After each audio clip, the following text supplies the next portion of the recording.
Hi, ladies and gentlemen. It's Friday, and I am going to be reading the rest of Atticus's closing argument. I'm actually going to start from the beginning again, but we are doing the same thing that you did yesterday, which is to please make sure you highlight everything that I have highlighted, and wherever I start writing what technique is used or what techniques are used, make sure that you add on if it's logos, pathos, ethos, transfer, loaded language, parallelism, repetition, whatever it is that you think that it might be.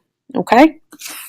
You do have that sheet to refer to if needed, and it is also available on Canvas modules if you also need that. All right, so here we go. We're starting from the beginning just so that it creates a flow, but we are going to continue from where we left off yesterday. So, gentlemen, he was saying, I shall be brief, but I would like to use my remaining time with you to remind you that this case is not a difficult one. It requires no minute sifting of complicated facts, but it does require you to be sure beyond all reasonable doubt as to the guilt of the defendant. To begin with, this case should never have come to trial. This case is as simple as black and white. The state has not produced one iota of medical evidence to the effect that the crime Tom Robinson is charged with ever took place. It has relied instead upon the testimony of two witnesses whose evidence has not only been called into serious question on cross-examination, but has been flatly contradicted by the defendant. The defendant is not guilty, but somebody in this courtroom is.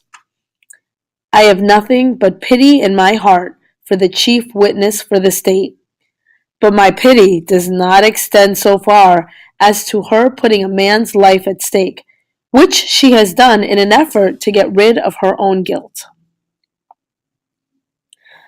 I say guilt, gentlemen, because it was guilt that motivated her. She has committed no crime.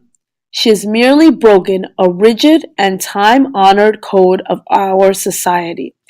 A code so severe that whosoever breaks it is hounded from our midst as unfit to live with. She is a victim of cruel poverty and ignorance, but I cannot pity her. She is white. She knew full well the enormity of her offense, but because her desires were stronger than the code she was breaking, she persisted in breaking it. She persisted, and her subsequent reaction is something that all of us have known at one time or another. She did something every child has done. She tried to put the evidence of her offense away from her. But in this case, she was no child hiding stolen contraband. She struck out at her victim. Of necessity, she must put him away from her. He must be removed from her presence, from this world. She must destroy the evidence of her offense. What was the evidence of her offense? Tom Robinson, a human being. She must put Tom Robinson away from her. Tom Robinson was her daily reminder of what she did. What did she do? She tempted a Negro. She was white and she tempted a Negro. She did something that in our society is unspeakable. She kissed a black man, not an old uncle, but a strong, young Negro man. No code mattered to her before she broke it, but it came crashing down on her afterwards. Her father saw it, and the defendant has testified as to his remarks. What did her father do? We don't know, but there is circumstantial evidence to indicate that Mayella Ewell was beaten savagely by someone who led almost exclusively with his left. We do know in part what Mr. Ewell did. He did what any God-fearing, persevering, respectable white man would do under the circumstances. He swore out a warrant, no doubt, signing it with his left hand. And Tom Robinson now sits before you, having taken the oath with the only good hand he possesses, his right hand. And so, a quiet, respectable, humble Negro who had the unmitigated temerity to feel sorry for a white woman has had to put his word against two white people's. I need not remind you of their appearance and conduct on the stand, for you saw them yourselves. The witnesses for the stand, with the exception of the sheriff of Macomb County, have presented themselves to you, gentlemen, to this court, in the cynical confidence that their testimony would not be doubted, confident that you, gentlemen, would go along with them on the assumption, the evil assumption, that all Negroes lie, that all Negroes are basically immoral beings, that all Negro men are not to be trusted around our women, an assumption one associates with minds of their caliber. Which, gentlemen, we know is in itself a life as black as Tom Robinson's skin. A lie I do not have to point out to you. You know the truth. The truth is this. Some Negroes lie. Some Negroes are immoral. Some Negro men are not to be trusted around women, black or white. But this is a truth that applies to the human race and to no particular race of men. There is not a person in this courtroom who has never told a lie, who has never done an immoral thing, and there is no man living who has never looked upon a woman without desire. Atticus paused and took out his handkerchief. Then he took off his glasses and wiped them. And we saw another first. We had never seen him sweat. He was one of those men whose faces never perspired, but now it was shining tan. One more thing, gentlemen, before I quit. Thomas Jefferson once said that all men are created equal, a phrase that the Yankees and the distaff side of the executive branch in Washington are fond of hurling at us.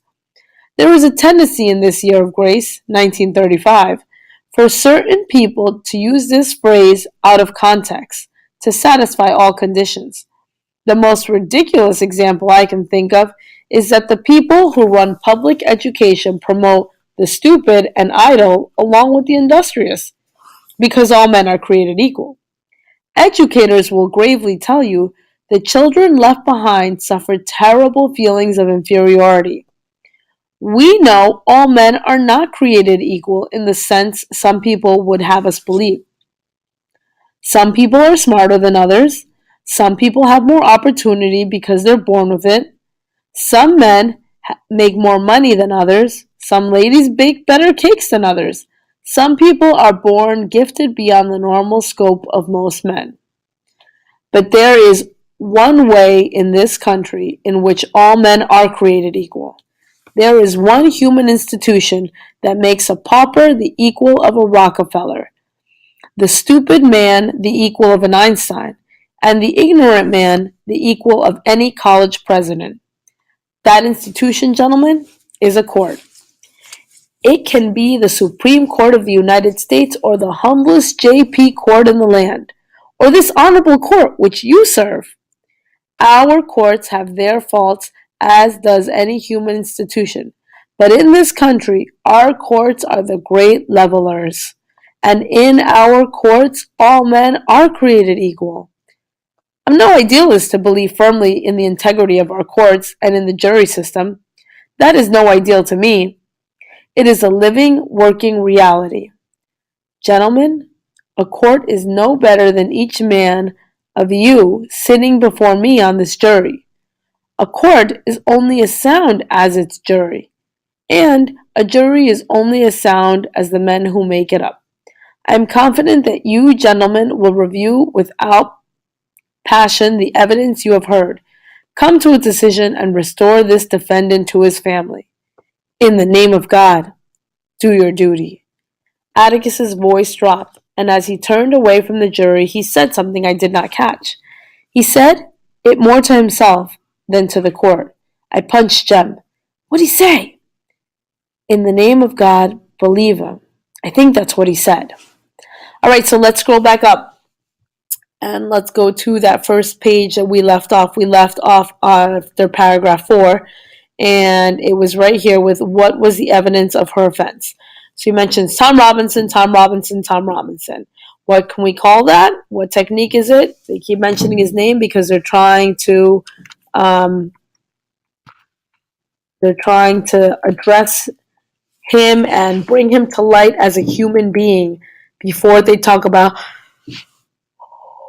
what it is that Mayella did. And there it is. She tempted a Negro. She was white and she tempted a Negro. There you go. It tells us what she did, okay? In our society, this is unspeakable, all right? So it tells us something morally wrong with, what she did. So what is he trying to use here when he's talking about morals and values that people have, right?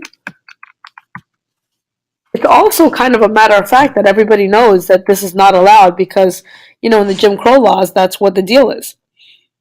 Then he goes on to talk about specifically of how she was beaten up. He says she was beaten savagely by someone who led exclusively with his left. So this interesting use of words, this strong vocabulary, savage, And then he describes Mr. Ewell as a God-fearing, persevering, respectable man. What do all those words actually mean? Okay, so you have a combination of words here in this little section. What technique would you call this? All right, and then we move on to the next page. And he's focusing on his left hand, that Bob Ewell signed this warrant with his left hand. And then we talk about Tom Robinson taking oath with the only hand that he can use, which is his right hand. All right, so we know that that's a fact, okay, because we saw it, and we know that that Tom Robinson got his hand caught in a cotton gin and that he can only use his right hand, okay? So what technique is that when he just states those details, those facts? And then he goes on to describe Tom Robinson as a quiet, respectable, humble Negro, right? And he talks also about feeling sorry, of how he felt sorry for this white woman. So what is he mentioning here when he uses quiet, respectable, humble Negro? The unmitigated temerity, which is like basically like saying he had the audacity to say this, okay? These are some pretty strong words. So what technique would you use here? Or would you label here? Then he goes on to mention the cynical confidence of their testimony would not be doubted. So he's saying here that the Ewells went to court saying, hey, everyone's going to believe us no matter what. But when he says the words like cynical confidence, again, they're very strong words. What would you call that cynical confidence phrase that he uses? Then he goes into this one little paragraph that's really intense, okay? And if you read, I think over here, yes, along the side, you'll kind of get a little bit of a hint of what this is. But he talks about the assumption, and then he goes in, all Negroes lie. All Negroes are basically immoral beings. All Negro men are not to be trusted, okay? It's not exactly the same word. It's a little changed up, but you see that same similar phrase over and over again. So what technique would you call this one right here? And then we go into you know the truth. And he talks about what the truth is. He basically gives some facts, right, about Negroes, that some of them lie, that some of them are immoral, and that some of them can't be trusted, okay? So what would you call this right over here? Sorry, I don't know why they came out so late. Let's see if we can make it darker. Okay, right there. All right, and then he goes on to say, this is a truth that applies to the human race and to no particular race of men.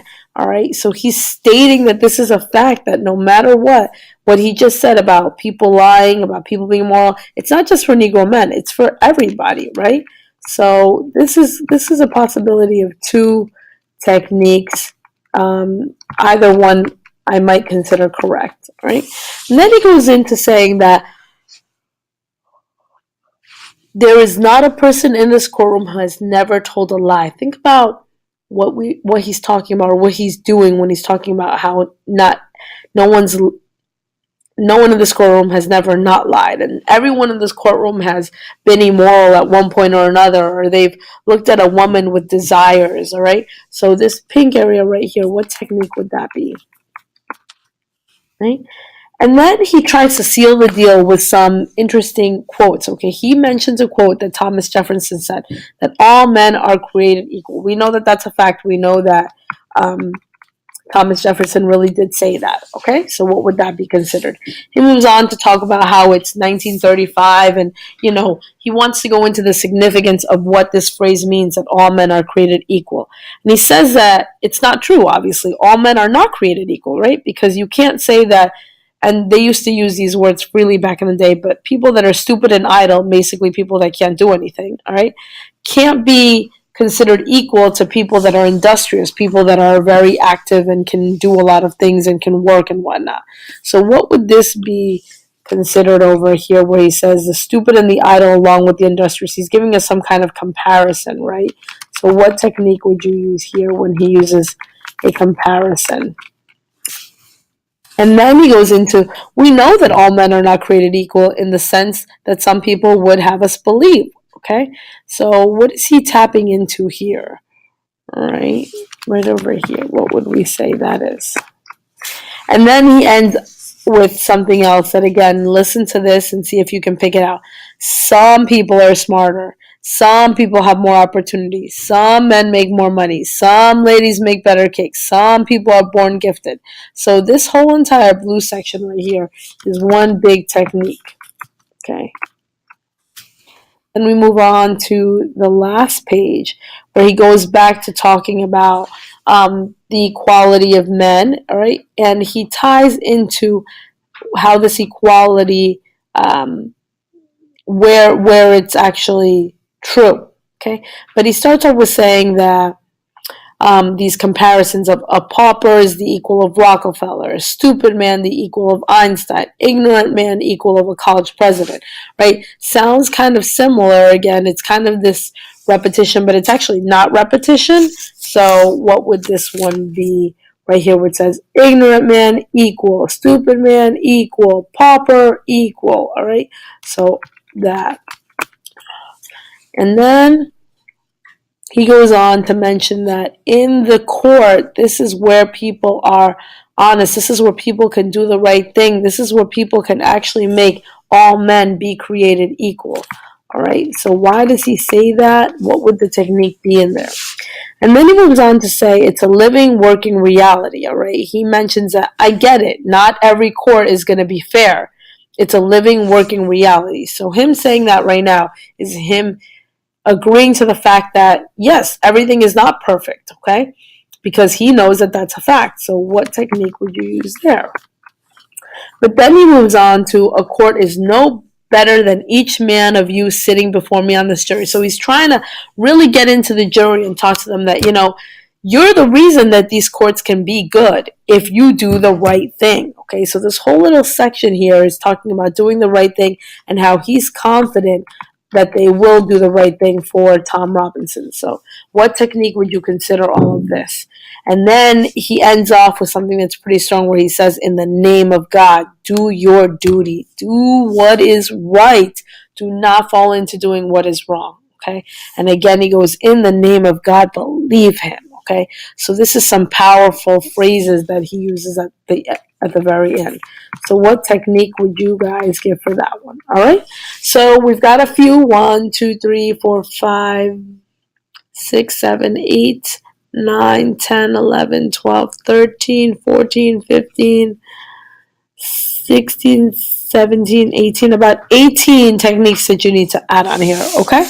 So again, email me if you have any questions, and best of luck. Thank you, and I'll see you Monday.